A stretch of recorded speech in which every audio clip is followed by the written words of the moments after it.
paciente admitido leito 5 com a lesão estágio 4 em região sacral. Chama o enfermeiro, chama o profissional da enfermagem, que é a responsabilidade dele. Imagina. Eita, quem nunca passou perrengue, né? Quando viu lá uma lesão por pressão. Então calma que eu vou te ajudar. No vídeo de hoje vamos falar 5 coisas que você precisa saber sobre a lesão por pressão. E vamos falar aqui sobre lesão por pressão, né? Que alguns amam, outros detestam. Então vamos falar 5 coisas que você precisa saber sobre a lesão por pressão. Número 1, definição. Claro, se estamos num vídeo sobre lesão por pressão, a gente precisa definir, né, conhecer o que é lesão por pressão. De forma muito clara, muito objetiva, a lesão por pressão é um ferimento gerado, como o próprio nome diz, por excesso de pressão em alguma área do nosso corpo. Imagine aqui, né, a gente tem um esqueleto, nós temos um sistema musculoesquelético e esses ossos são pontiagudos, são duros, então quando em contato com alguma coisa, eu vou dar um exemplo, imagina você sentado ali muito tempo na cadeira, você passar ali 3 horas estudando, 3 horas assistindo meu vídeo, porque eu sei que você não cansa de ver os vídeos da gente, não é verdade? Imagina, brincadeira à parte, vamos lá. Imagina você passou 3 horas sentado. Quando você se levanta, seu bumbum tá vermelhinho, ali tá sensível, não é verdade? Claro, por quê? Porque houve pressão, tá? Então aquele excesso de pressão pode gerar ferida, tá? Então a lesão por pressão, por definição, é justamente essa área de dano que acontece em tecidos devido a excesso de pressão. E geralmente isso vai acontecer em cima de proeminências ósseas, como por exemplo o calcanhar, a região sacral e o quadril. Segundo, fatores de risco. A gente já entendeu que a lesão por pressão é aquela ferida, aquele trauma que acontece por excesso de pressão em algumas áreas do nosso corpo em cima de proeminências ósseas. E quais são os fatores de risco? São alguns. Por exemplo, umidade, tá? Então aquele paciente que fica molhadinho, principalmente aquele paciente que tem uma incontinência urinária, uma incontinência fecal, a gente precisa sempre lembrar de avaliar a necessidade de trocar a fralda, trocar os lençóis, tá? Deixar sempre esse paciente seco, porque aquele excesso de umidade pode ferir a pele. Além disso, também a própria pressão, né? Então, um paciente que está em cima de um colchão que não está muito adequado, algum objeto que esteja fazendo contato com esse paciente precisa ser visto, os próprios dispositivos, a nutrição, né? Então a nutrição é muito importante, ver como é que esse paciente está sendo alimentado, se ele está tendo ali um aporte, principalmente proteico suficiente, tá? São ali alguns fatores para o surgimento da lesão por pressão. Classificação. A gente precisa lembrar também de classificar, e isso é principalmente responsabilidade do enfermeiro. Então aquele enfermeiro lá do começo, meu Deus, chegou um paciente, eu não sei nem o que fazer,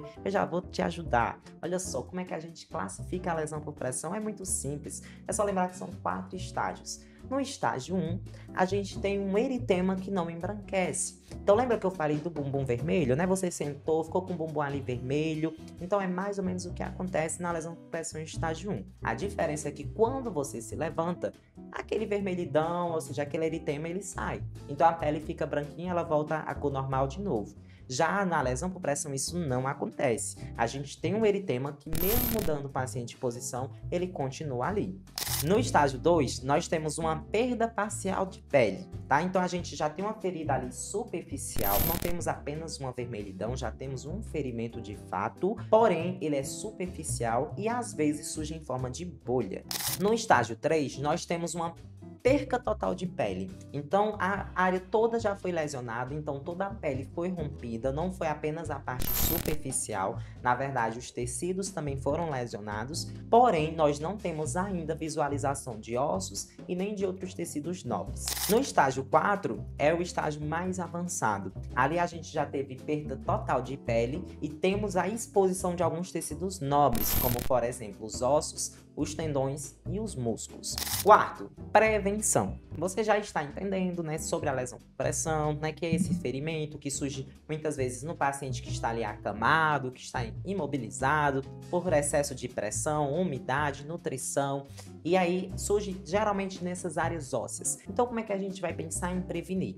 Bom, um padrão ouro é realmente mudar o paciente de posição. Imagina o paciente lá acamado, interessante, o ideal é que eu mude o decúbito, ou seja, mude a posição desse paciente a cada 2 horas. Além disso, eu posso pensar em colocar alguns objetos que vão proporcionar mais conforto e alívio da pressão, como por exemplo os travesseiros e os coxins.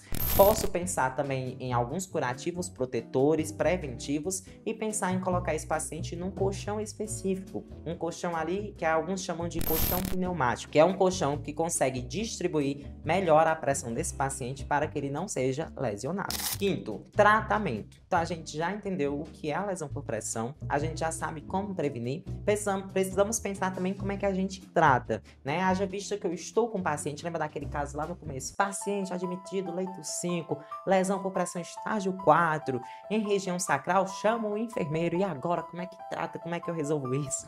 Bom, a gente precisa lembrar dos cuidados básicos, né? Que é mudança de decúbito, é muito importante, mudar esse paciente de posição, se atentar para que a pele do paciente esteja hidratada e seca. Então, preciso observar as incontinências, né? Sempre trocar a fralda ali quando necessário, fazer os curativos também no local da ferida, fazer a limpeza correta da lesão, ter o monitoramento contínuo. Posso utilizar também as escalas de Braden para ajudar ali tanto a prevenir quanto a tratar, tá bom? Mas o mais importante de tudo é realmente alívio da pressão, tá? Então eu preciso mudar esse paciente de posição, colocar no colchão correto, mudar esse paciente a cada 2 horas e fazer os curativos corretos. E falando em curativo, olha só, pessoal, eu tenho uma novidade incrível. Lá no nosso site, Enfermagem à Distância, a gente tem vários cursos também sobre feridas e curativos. Gostou desse conteúdo? Curta, comente, se inscreva e compartilhe com seus amigos.